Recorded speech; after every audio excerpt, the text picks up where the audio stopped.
نحمده ونصلي على رسوله الكريم اما بعد فاعوذ بالله من الشیطان الرجیم بسم اللہ الرحمن الرحیم السلام علیکم ورحمۃ اللہ وبرکاتہ۔ آج ہم تشدید کے بارے میں پڑھیں گے اور نون اور میم مشدد کا کیا قاعدہ ہے اس کے بارے میں دیکھیں گے۔ سب سے پہلے تو آپ سب کو یہ بتا دوں کہ شد، شدہ اور تشدید یہ تینوں ایک ہی ہیں، اور جس حرف پر بھی تشدید ہو اسے مشدد کہتے ہیں۔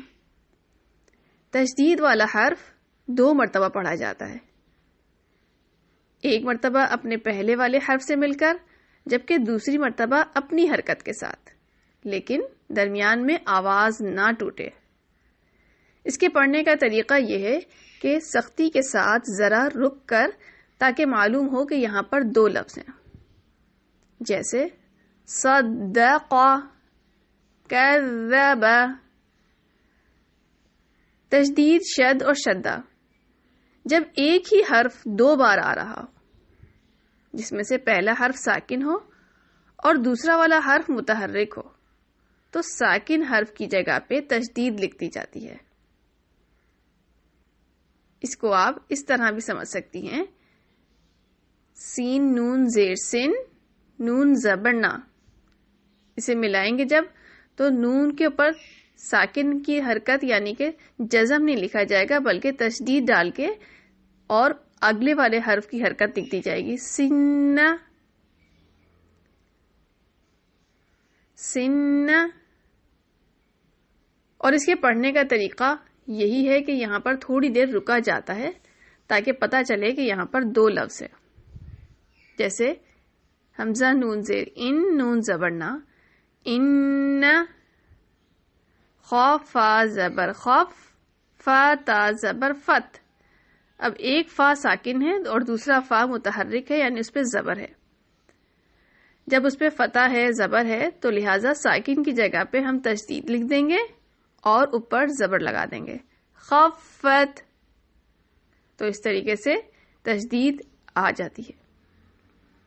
نون اور میم مشدد کا قاعدہ یہ ہے کہ نون اور میم مشدد، یعنی جب نون پر تشدید ہو اور میم پر تشدید ہو تو ان پر ہمیشہ ہمیشہ غنہ کیا جاتا ہے، یعنی ہر صورت میں ان پر غنہ کیا جائے گا۔ جیسا کہ ہم نے پہلے نون ساکن اور تنوین کے قاعدے پڑھے، اور اس میں ہم نے آپ کو بتایا تھا کہ کن حالات میں ان پر غنہ ہوتا ہے اور کن حالات میں اخفا ہوتا ہے، کن حالات میں یہاں پر ادغام ہوتا ہے۔ لیکن نون اور میم مشدد جہاں پر بھی آ جائے گا وہاں پر ہمیشہ ہمیشہ غنہ کیا جائے گا۔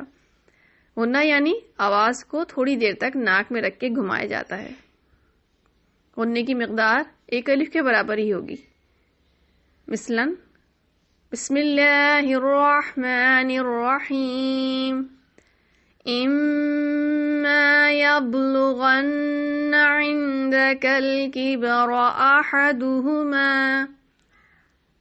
یہاں پر میم مشدد بھی ہے اس آیت کے اندر اور نون مشدد بھی ہے، اِمَّا يَبْلُغَنَّ۔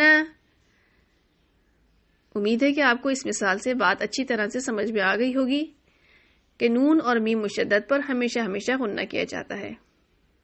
اور شد والے حرف کو پڑھنے کا طریقہ کیا ہے کہ یہاں پر تھوڑا سختی کے ساتھ رک کر ادا کیا جاتا ہے، جیسے ہم نے مثال پڑھی تھی، صدق، کذب۔ بارک اللہ لی ولکم فی القرآن المجید، سبحانک اللہم وبحمدک، نشہد ان لا الہ الا انت، نستغفرک ونتوب الیک۔ السلام علیکم ورحمۃ اللہ وبرکاتہ۔